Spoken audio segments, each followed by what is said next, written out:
Hey y'all, I know you get a double feature today.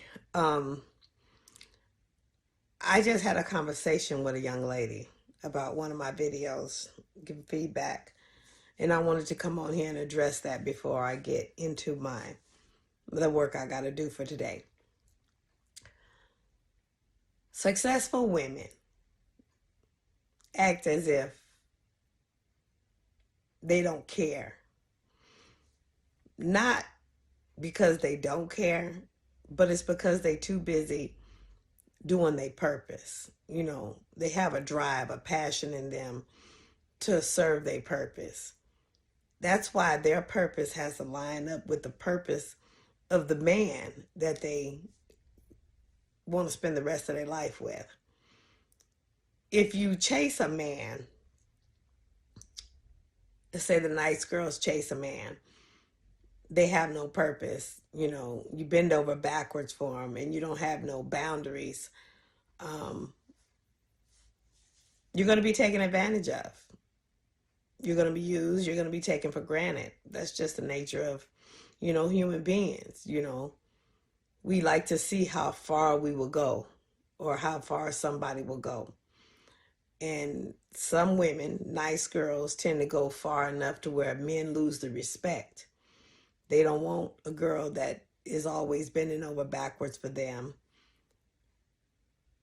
because there's nothing left to the imagination. He can treat her any old kind of way. Say, for instance, they hang out with the guys all night and then they go home 10, 11 o'clock. They want to do the do. They have this one particular nice girl that they can call, and because he knows she's willing to go across town in the middle of the night, that doesn't say that doesn't say I love you. That doesn't say I want to be with you. That doesn't say that you're the one. Actually, that just says we deliver. You know, um, it devalues herself to be going to a man at his beck and call.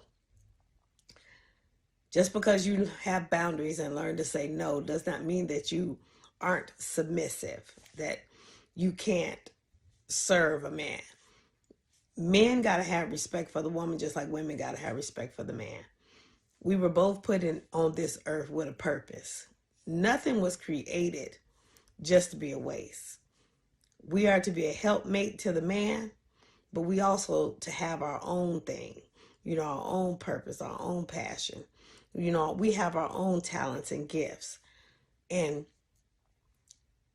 when you allow a man, not per se because he's doing it, but because you're doing it, you're allowing yourself to be just subservient to a man, to go after his beck and call, to be nice to him, and you have no boundaries. I mean, yeah, successful women like myself will go above and beyond, just to show them, well, you deserve this. I treat you like a king. You, this is for you.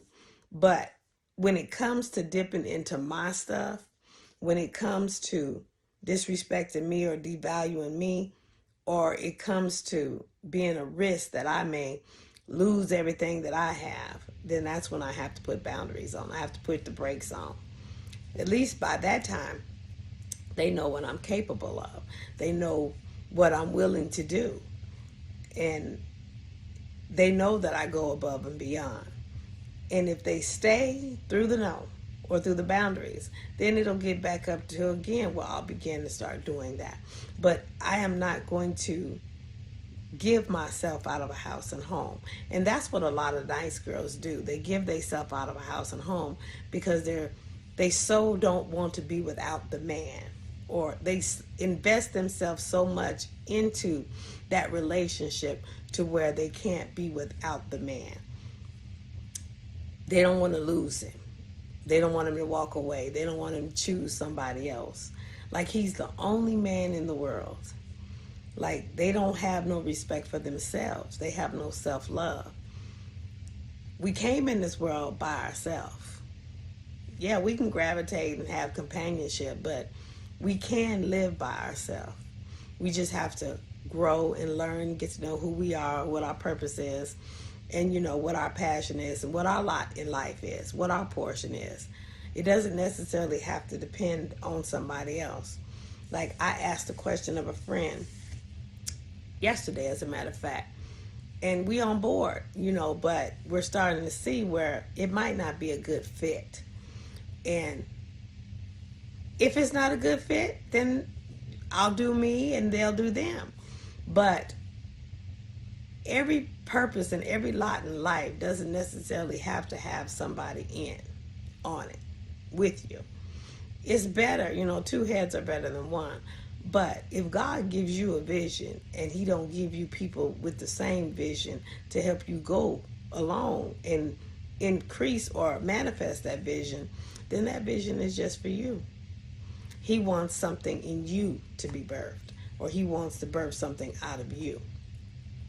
So generally, he sends us out by twos. He does. But how can two agree? How can two walk together unless they agree? If you don't agree, but you're constantly arguing and bickering, fussing, complaining, then you don't agree. Yeah, you can agree to disagree, but that's not going to benefit the purpose or the plan.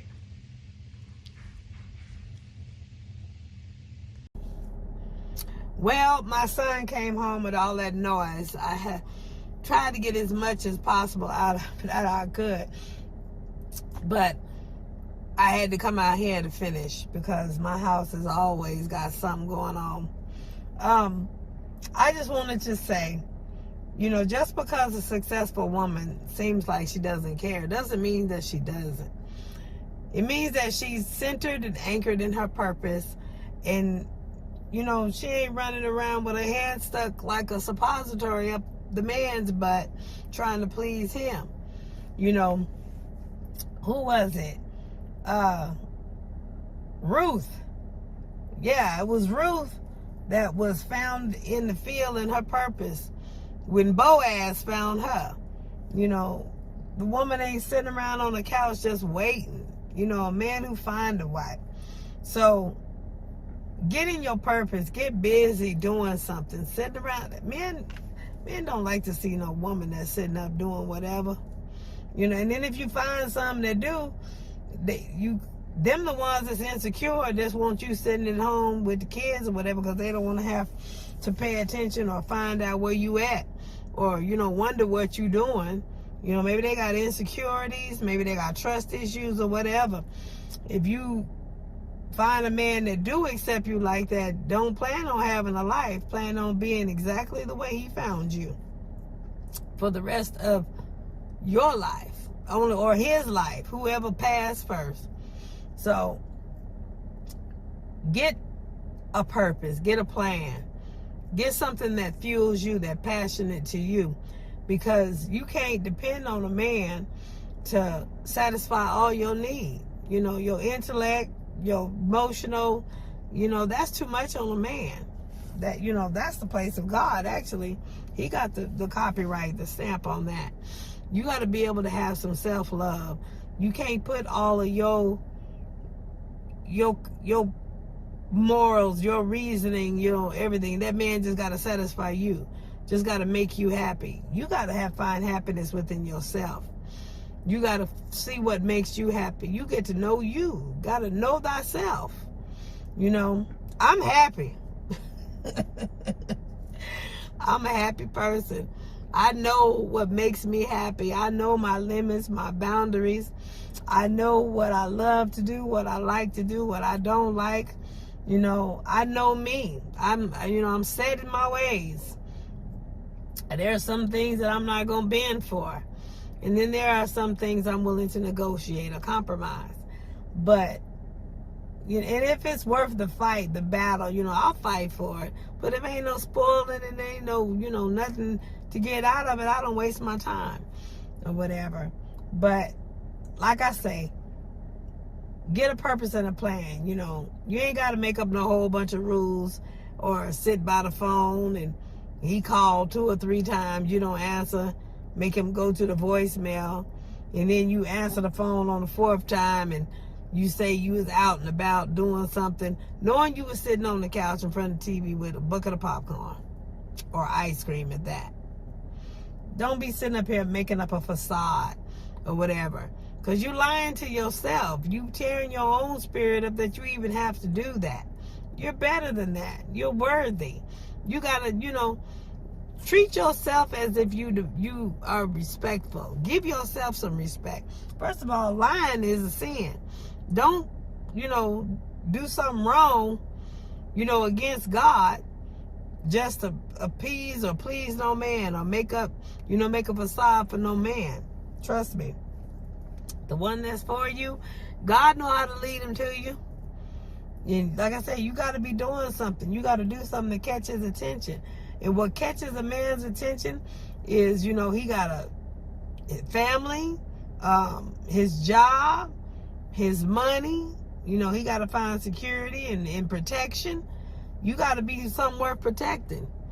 You got to have your house in order.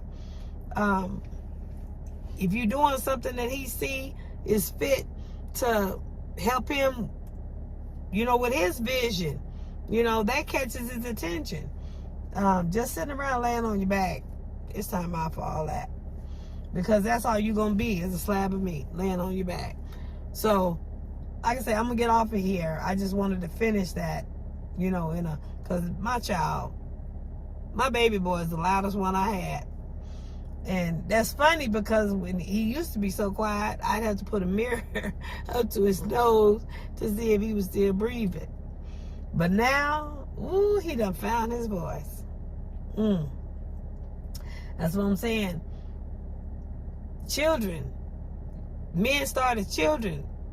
They all got their own full life, and they logical.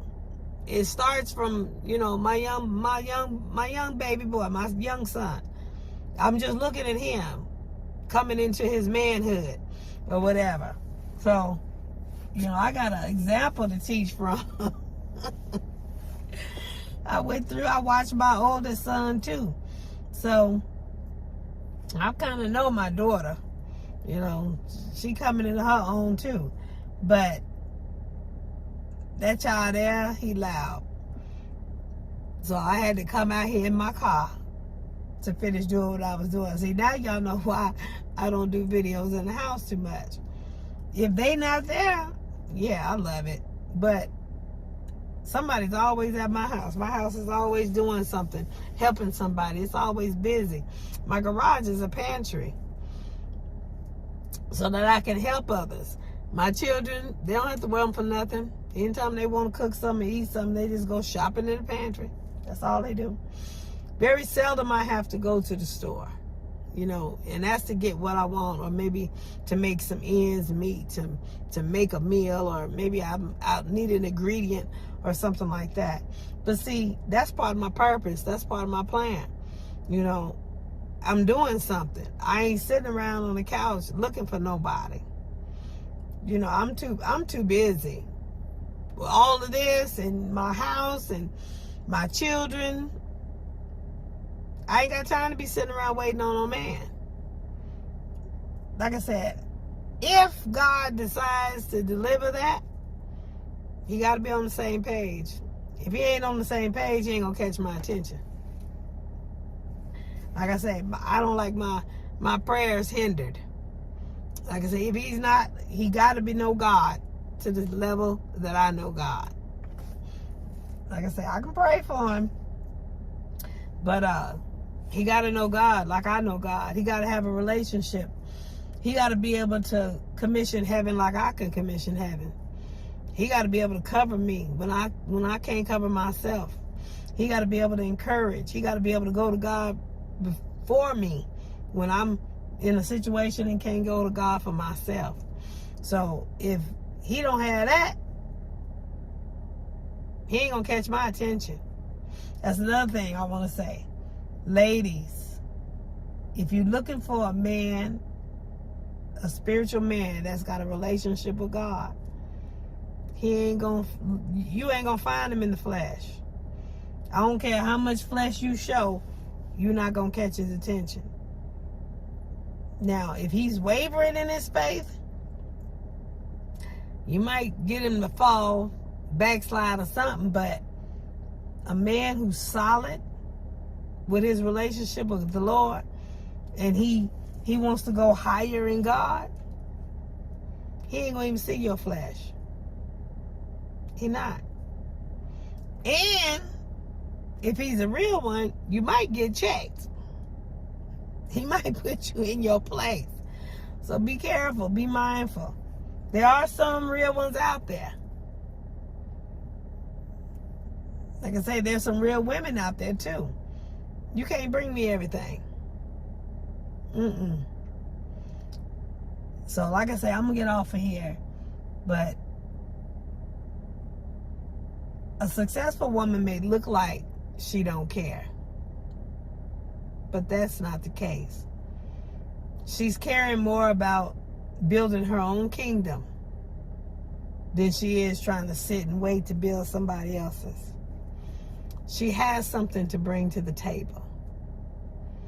She knows who she is, her wants, her desires. She ain't looking for somebody to come fill her cup, because her cup is already filled with God. Whatever her purpose is, she knows how to fill her own cup. So therefore, she has something to share with somebody else. Until the next time, y'all stay blessed.